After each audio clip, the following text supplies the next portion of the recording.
Hi, I'm Ryan, 29, based in Chicago. I've been working as a creative director at a tech company for a while now, and life is decent. Not perfect, but decent. My job pays well, I live in an awesome downtown apartment, and I have a solid group of friends. The family side of things, not so great. Let me paint you a picture. My parents have always played favorites, and guess who's the MVP? My younger brother, Jason. He's 25, still living at home, and has somehow managed to avoid real work his entire life. He's the guy who spends hours gaming and posting on TikTok while I've been grinding for everything I have. But hey, it's family, right? I always thought I'd look out for them no matter what, until recently. It all started with a call from my bank. I was at work, reviewing mock-ups for a client campaign, when my phone buzzed. Normally I'd let unknown numbers go to voicemail, but something told me to answer. "Mr. Collins, this is David from the bank," the voice said. "We're calling to verify a charge on your account." A charge? Weird. I hadn't used that particular credit card in months. It's my just-in-case card for emergencies. My heart sank. "What charge?" I asked. "We noticed a transaction for $50,000 to a travel agency. Was this authorized by you?" $50,000? My brain froze. "Definitely not," I said. David explained the charge was flagged as unusual, and they wanted to confirm before processing it. He said they'd hold it until I could verify further details. I thanked him, hung up, and logged into my account. There it was, a $50,000 pending charge for what looked like a luxury Mediterranean cruise. I stared at the screen, trying to figure out how this happened. Was my card hacked? Did I accidentally share my info somewhere? Then it hit me. My parents. For context, I've been helping my family financially for years. My parents always claimed they were struggling, so I sent them $2,000 a month to cover mortgage, utilities, and groceries. Meanwhile, Jason stayed home, jobless, contributing nothing, but funding a luxury cruise? That was a new low. I called my mom immediately. "Hey, Mom. Weird question," I said, keeping my voice calm. "Did you or Dad use my credit card for something?" There was a pause, then she laughed. "Oh, Ryan, don't overreact. We thought you wouldn't mind." Mind? I hadn't even told her what I was calling about yet. "What do you mean, don't overreact? Did you charge a cruise to my card?" "Well, yes," she said, as casually as if I'd asked if she picked up milk. "It's for Jason's birthday. He's been so stressed lately, and we wanted to give him a little break." "Jason? Stressed? The guy who plays Call of Duty for 10 hours straight?" "Mom, that's not a little break, that's 50 grand. I snapped. She sighed. "Ryan, you're doing so well at work. We figured you wouldn't mind helping your brother. It's family, after all. Helping out is lending someone $20 for gas, not dropping $50,000 on a vacation I didn't even know about." "You didn't even ask me," I said. "Do you realize how illegal this is? You can't just take my credit card and use it like it's Monopoly money." "Oh, don't be so dramatic," she said, brushing me off. "It's just money. You'll make it back in no time. Besides, Jason was so excited. He even said he'd bring you a souvenir." A souvenir? As if a keychain from Santorini would make up for this blatant theft. I was floored. My mom talked about this, like it was normal, like she had a right to my money because I earn more than Jason. "Mom," I said, my voice shaking with anger. "This isn't okay. I'm reporting the charge." She scoffed. "You wouldn't do that to your own family. Watch me." I hung up before she could say anything else. My hands were trembling as I dialed Jason's number. "Hey bro, what's up?" Jason answered, his voice cheerful. "What's up? Are you serious?" I said. "Explain why my credit card funded your Mediterranean cruise." Jason laughed. "Oh, that? Yeah, Mom said it'd be fine. She said you wouldn't mind since you're loaded." "Loaded?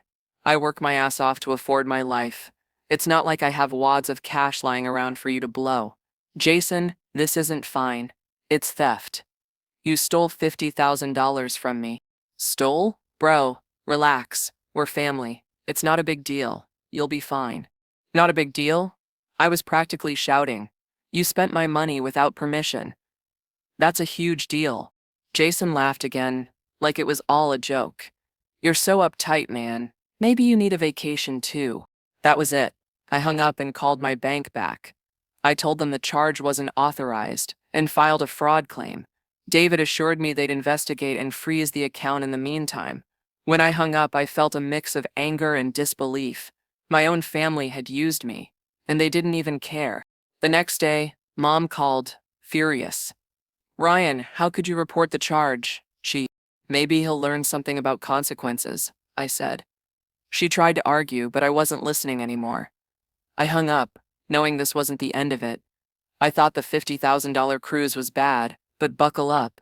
This is where things get ridiculous. The day after I filed the fraud claim, the bank called again. David said something that almost made me laugh, not out of humor, but out of sheer disbelief. Mr. Collins, while investigating the $50,000 charge, we noticed additional transactions on the same card. Did you also authorize $23,000 for private tours, $8,000 for luxury hotel upgrades, and another $12,000 for dining expenses? What? I nearly shouted. David cleared his throat. These charges were made over the past 3 weeks. Would you like to dispute these as well? Yes, dispute every single one of them, I said, my voice cracking from the effort of holding back my rage. By the time I hung up, I felt like I needed to punch a wall or scream into a void. My family hadn't just charged $50,000, they'd racked up $93,000 in total. That wasn't just audacity, it was a whole new level of delusion. Did Jason think he was a movie star? I decided it was time to confront the family. No more beating around the bush. First, Jason. I called him, and surprise, he didn't answer. So I texted, pick up the phone now. A few minutes later, he called back, his tone casual, like nothing was wrong. Hey bro, what's up? What's up, Jason? The bank just told me you spent an extra $43,000 on tours and hotels. What the hell is wrong with you? Jason sighed, like I was inconveniencing him. Ryan, why are you freaking out? It's not like I wasted it. I spent it wisely. Wisely? I barked. You spent $93,000 on a vacation you couldn't afford. You're unemployed. How is that wise? Well, I couldn't just take a cruise and skip the experiences. What's the point of going if you don't live it up? I was done with his excuses, done with his entitlement. Jason, do you even hear yourself? You stole from me. This isn't your money, it's mine. Relax, Ryan. You'll get it back, he said, like it was no big deal. You're damn right I'll get it back, I snapped. Next, I called my mom. She answered on the first ring, probably bracing for the conversation. Ryan, I know you're upset. Upset? Mom, upset doesn't even begin to cover it. You and Jason charged $93,000 to my card. $93,000. Oh, stop exaggerating, she said, her voice dripping with condescension. Jason just wanted to have a little fun. You're making this a bigger deal than it needs to be. Bigger deal? I practically growled. Mom, this is fraud. Don't be so dramatic, Ryan. You're always talking about your bonuses and promotions. We figured you could afford it, and that makes it okay, she sighed, like she was tired of my antics. Ryan, you're part of this family. Family takes care of each other. It's not a big deal. Oh, it's a big deal, all right, I said, my voice cold. Because I filed a fraud claim.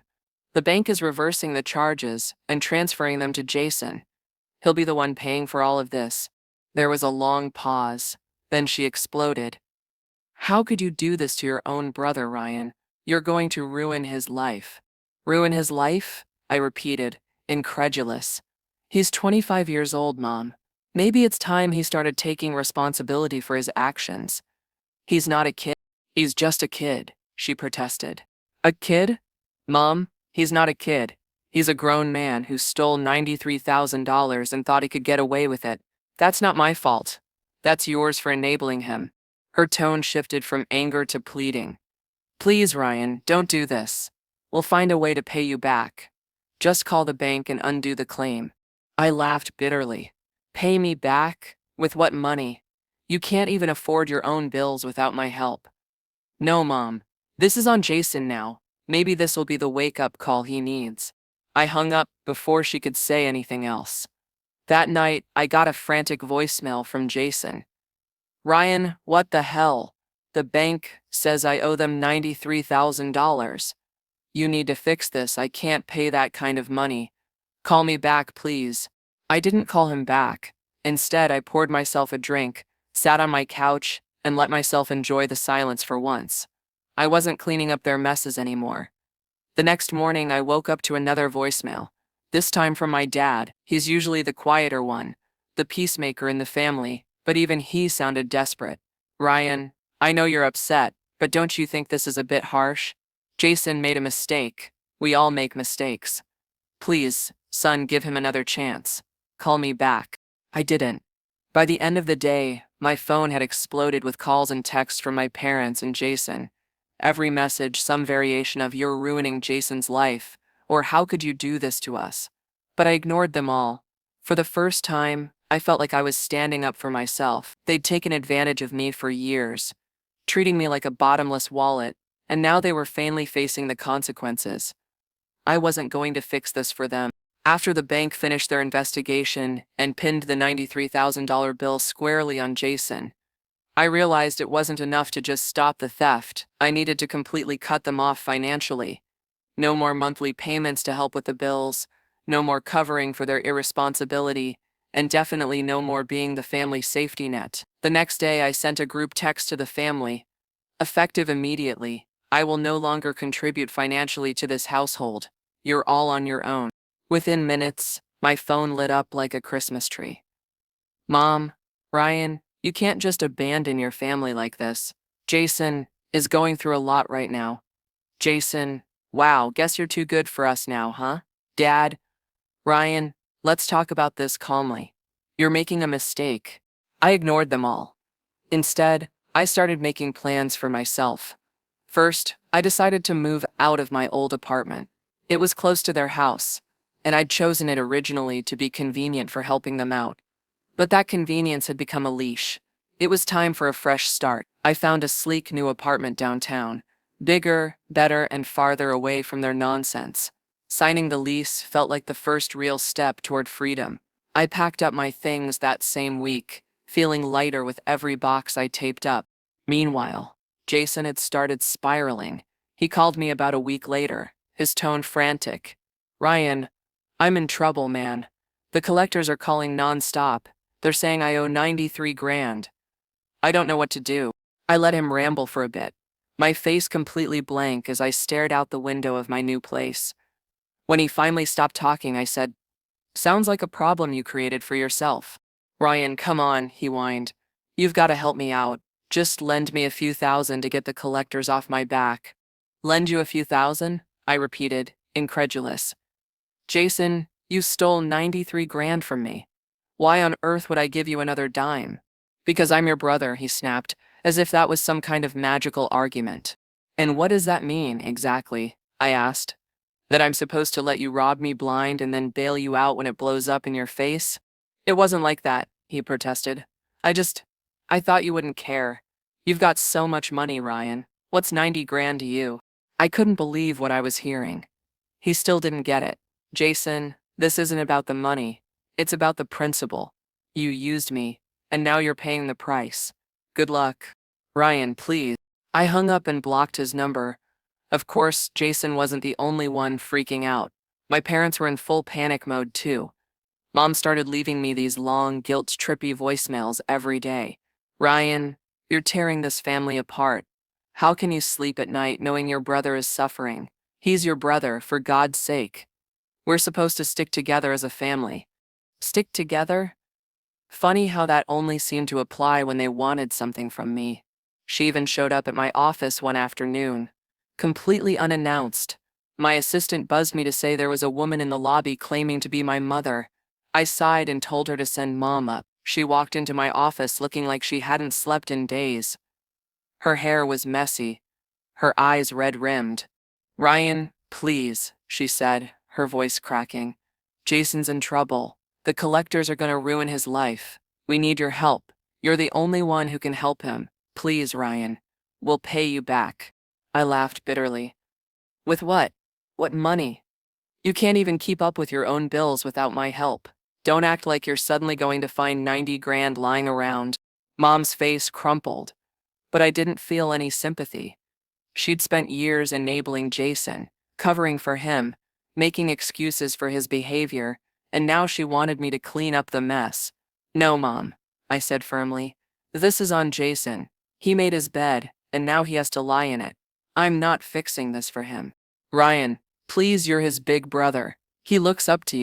No, Mom, I interrupted. He doesn't look up to me. He takes advantage of me, and so do you. That ends now. I knew I'd done the right thing.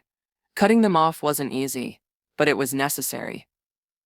They'd taken me for granted for too long, and I wasn't going to let it continue. Of course, they didn't see it that way. Over the next week, my phone continued to blow up with calls and texts. They tried every trick in the book: guilt, anger, flattery. Ryan, we're your parents. Don't we deserve your support? Bro, I'll pay you back eventually. Just give me some time. I ignored every single message. I was done. I expected Jason's life to start crumbling after the fraud claim went through, but I underestimated just how quickly things would spiral out of control for him. Watching it happen was like seeing a slow-motion car crash, messy, avoidable, and entirely his fault. The first sign of trouble was when Mom called me, panicking. Ryan, did you know Jason's been getting calls from debt collectors? She asked, as if this were breaking news. Of course I know, I said, trying to keep my voice calm. That's what happens when you rack up $93,000 you can't pay back. The collectors are doing their job. Ryan, you don't understand, Mom said, her tone almost pleading. They're calling nonstop, threatening legal action. He's terrified. I snorted. Terrified? Good. Maybe he'll finally learn something. Mom was silent for a moment, but I could feel her seething through the phone. You're being unreasonable, she said finally. Jason's not a bad person. He just made a mistake. A mistake? I repeated, incredulous. Mom, it was a choice, and he's gonna have to live with it. I hung up before she could argue further. Jason, on the other hand, wasn't as quiet as Mom. Since I'd blocked his number, he resorted to calling from unknown numbers, messaging me on social media, and even emailing me. I ignored it all until one day, out of sheer curiosity, I opened one of his emails. The subject line read, "Please help me, Ryan." In the email, he rambled about how the collectors were threatening legal action, how he couldn't sleep at night, and how he was so sorry for what he did. But the part that really stood out was this: Ryan, I know I messed up, but you're my big brother. Isn't it your job to help me when I'm in trouble? I stared at the screen, baffled by his audacity. My job? My job was to fix his mess. Where was that written? Last I checked, my job was to live my own life, not act as Jason's personal bailout fund. Still, I decided to respond not out of sympathy, but because I wanted to set the record straight. Jason, you're not in trouble because of me. You're in trouble because of your own choices. I didn't tell you to steal my card. I didn't tell you to spend 93 grand. And I'm definitely not going to pay for it now. Stop blaming other people for your mistakes. It's time to grow up. I hit send and blocked his email address. Around this time, Jason finally got a job. I heard about it from Mom, who called me in tears, saying Jason's working at a diner. Can you believe that? My poor boy is flipping burgers just to survive. I was unimpressed. That's more than he's done in years, I said. Maybe this is what he needs to learn the value of hard work. But he's miserable, she cried. You don't understand, Ryan. He's not cut out for this kind of work. No one's cut out for flipping burgers, Mom, but people do it because they need to survive. He's not special. I could hear her frustration building. Ryan, this is your fault. If you just helped him, he wouldn't have to degrade himself like this. I laughed bitterly. Degrade himself? Mom, you're acting like he's working in a coal mine. He's flipping burgers. Millions of people do it every day and they don't cry about it. If Jason thinks this is beneath him, that's his problem. She hung up on me. I guess I wasn't saying what she wanted to hear. Jason didn't last long at the diner. 2 weeks later, Mom called me again, this time with even more drama in her voice. Ryan, Jason quit his job. He said it was too demeaning, and the manager was rude to him. Let me guess, I said, rolling my eyes. He's back to doing nothing? He's looking for something better, she said defensively. You know how hard it is to find a good job these days? I couldn't help but laugh. No, Mom, I know how hard it is to work. Jason doesn't. He's never had to try because you and Dad have always coddled him. This is the result. Don't you dare blame us, she snapped. We did the best we could. Did you? I shot back. Because it seems to me like you've spent Jason's whole life making excuses for him instead of holding him accountable. Now you're expecting me to pick up the pieces, and it's not going to happen. She hung up again, and I was left shaking my head at the sheer absurdity of it all. The worst part, Jason wasn't just relying on Mom and Dad to fix things. He started burning bridges with his friends too. Apparently, he'd been couch surfing since quitting the diner. But people quickly got tired of his freeloading. I heard through the grapevine, aka my aunt, who's the family gossip, that he'd been kicked out of 2 different apartments in the span of a month. He's running out of places to go, my aunt told me. You might want to step in before he ends up on the street. I shrugged. Not my problem. Jason needs to figure this out on his own.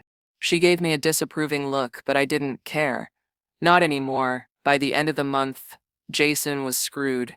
No job, no couch to crash on, no one left to sponge off. Mom and Dad were barely holding it together themselves, and their calls to me became less about guilt-tripping and more about sheer desperation. Ryan, we don't know what to do anymore, Dad said one night, his voice heavy with exhaustion. Jason's lost. He needs help. Then help him, I said simply. We don't have the resources, he admitted. That's not my fault, I replied. Dad sighed, and for once he didn't argue. I think he knew I was right. Jason's fall from grace was ugly, but it was necessary. He'd spent his whole life coasting on other people's generosity. And now that it was gone, he had to learn how to stand on his own. Whether he actually would or not, that remained to be seen. By the time my parents started calling me daily, it was clear they were feeling the full weight of Jason's mess. I'd officially cut off my financial support, and without my regular $2,000 a month contributions, they were struggling to keep up with their bills. Between Jason's debt collectors and their mounting household expenses, it was only a matter of time before their house of cards collapsed. It started with the voicemails. Ryan, please, we don't know what to do anymore. Jason's debt collectors won't stop calling the house, and we're behind on the mortgage. We need your help. I still didn't answer. Then came the in-person ambushes. One Saturday morning, I was halfway through my coffee when there was a knock on my apartment door. I opened it to find my mom and dad standing there, looking like they'd aged 5 years in the last month. Ryan, we need to talk, Mom said, her voice shaky. I sighed and stepped aside, letting them in. They sat on my couch, fidgeting like they didn't know where to start. All right, I said, crossing my arms. What's so urgent that you had to show up uninvited? Mom's eyes filled with tears. We're losing the house, Ryan, she said softly. We've missed 2 mortgage payments, and if we don't pay by the end of the month, they'll foreclose on us. I blinked, surprised but not shocked. I knew they'd been living beyond their means for years, even with my help. Without my monthly contributions, it was only a matter of time before the cracks started to show. And you want me to fix it? I asked, already knowing the answer. Dad leaned forward, his hands clasped tightly. Ryan, we're not asking you to pay off everything. Just help us get through this rough patch. 1 payment, that's all we need. 1 payment? I repeated, my voice rising. Dad, you're asking me to bail you out again. Do you realize this is exactly why you're in this mess? You've been enabling Jason for years, and now it's catching up to you. Mom started sobbing, but I didn't flinch. We didn't know what else to do, she cried. Jason needed us, and we couldn't just abandon him. And now you're expecting me to do what you couldn't? Abandon my own financial stability to save someone who doesn't even want to save himself? I said coldly. Dad sighed, rubbing his temples. Ryan, we made mistakes. We know that, but this is our home. You grew up there. Doesn't that mean anything to you? It does, I admitted, but it doesn't mean enough for me to throw away my future. You had years to make better choices, and you didn't. I'm not cleaning up your mess. Mom tried one last time. Please, Ryan, we've always supported you. I held up a hand, cutting her off. Stop right there. The only reason I've been able to get where I am today is because I stopped depending on you a long time ago. You didn't support me, I supported you, and I'm done." The silence was deafening. They looked at me like I just slapped them, but I didn't care. I was done feeling guilty for standing up for myself. A few weeks later, I got a call from my aunt, the unofficial family gossip. "Brian, did you hear about your parents?" she asked, her voice dripping with concern. "No. What happened?" I asked, already bracing for bad news. "They sold the house," she said. "Apparently they couldn't keep up with the payments after you stopped helping. They're moving into a small apartment near downtown." I felt a pang of guilt, but it quickly faded. Selling the house was probably the best decision they'd made in years. It was a consequence they couldn't escape, and maybe it would finally force them to reevaluate their priorities. "What about Jason?" I asked, curious. My aunt sighed. "Oh, he's still a mess. None of his friends want to deal with him for more than a few days, and your parents can't afford to support him anymore." "Good," I said simply. A few days later, I got a text from Mom. It was short and to the point. "We've moved into the apartment. It's not much, but it's all we can afford now. I hope you're happy." I didn't reply. Meanwhile, Jason's life continued to spiral. Word got back to me through a mutual friend that he tried to get another job but quit after a week because it was too stressful. Apparently, he thought the collectors would eventually give up if he just ignored them long enough. I heard through the same friend that Jason had burned through most of his social connections. No one wanted to put up with him for long. His entitled attitude didn't exactly win him any sympathy points, and he was quickly running out of places to go. At one point, he even tried crashing at a distant cousin's house, but they kicked him out after 2 days when they caught him ordering food delivery on their account. Classic Jason. As for my parents, the reality of their new living situation started to set in. They went from a comfortable suburban home to a cramped 2-bedroom apartment in a rundown part of town. Dad had to pick up a part-time job to make ends meet, and Mom, who hadn't worked in decades, was struggling to adjust to their new budget. Every now and then, I'd get updates from my aunt about how they were doing. "Your dad's been talking about looking for a better job," she said once, "and your mom's been learning to coupon." Can you believe that? I couldn't help but laugh. "Maybe it'll be good for them," I said. "They've spent too long living in denial. This might be what they need to finally change."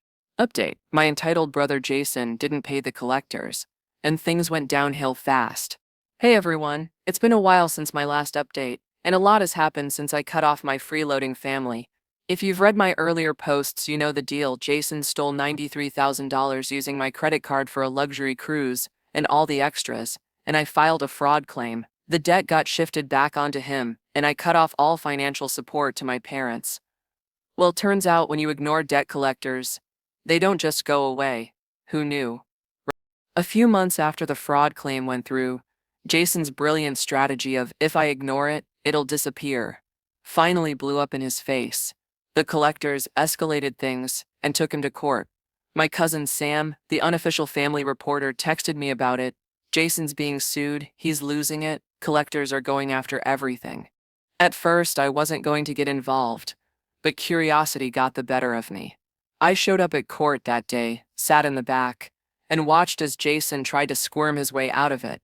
The collector's lawyer was ruthless, laying out every charge Jason racked up with my stolen card. Jason tried every excuse in the book. I didn't know it was real. I was going to pay it back, and my personal favorite, "it's not my fault." Honestly, I expected him to blame the dog for the charges. The judge wasn't buying any of it.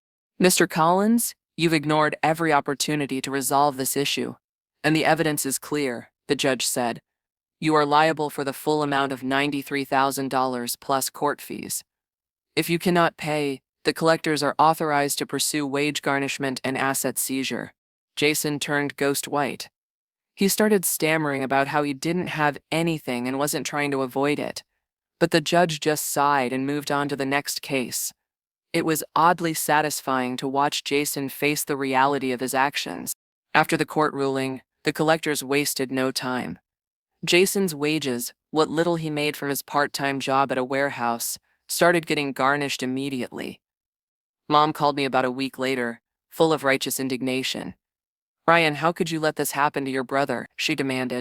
Let this happen, I said, trying not to laugh. Mom, did you think there wouldn't be consequences? He's barely making enough to eat. Maybe it's time he started taking life seriously. Wage garnishment sucks, but maybe it'll teach him not to spend money he doesn't have. I shot back. She cried. Of course, Mom loves to play the victim when things don't go her way. But I didn't budge. 2 weeks after the wage garnishment started, Jason's life spiraled even further. Sam called me again, barely able to contain her laughter. Guess what? She said. Jason's car just got repossessed. They towed it right out of his job's parking lot. I almost choked on my drink. Are you serious? Dead serious, she said. Apparently he missed a few payments, and with the collectors going after him, the dealership wasn't taking any chances. He had to take the bus home. The mental image of Jason, who always acted like he was too good for public transportation, sitting on a crowded bus was priceless. Jason is still working at the warehouse, but between the wage garnishments and his lack of financial literacy, he's barely scraping by. Last I heard, he's saving up for a beat-up car but hasn't made much progress. Mom and Dad are adjusting to their new reality, but they've stopped asking me for money, so I guess they finally learned I'm not their personal ATM anymore. Sometimes, people need to face the full weight of their consequences to grow. Jason might still be in denial, but my parents seem to be getting it, slowly but surely. Some people learn from books, others learn the hard way. Jason, he's still trying to figure out how to spell consequences, but hey, at least it's not my problem anymore. To anyone dealing with a family like mine, stand your ground. It's not your job to fix their messes, and you don't owe them your sanity.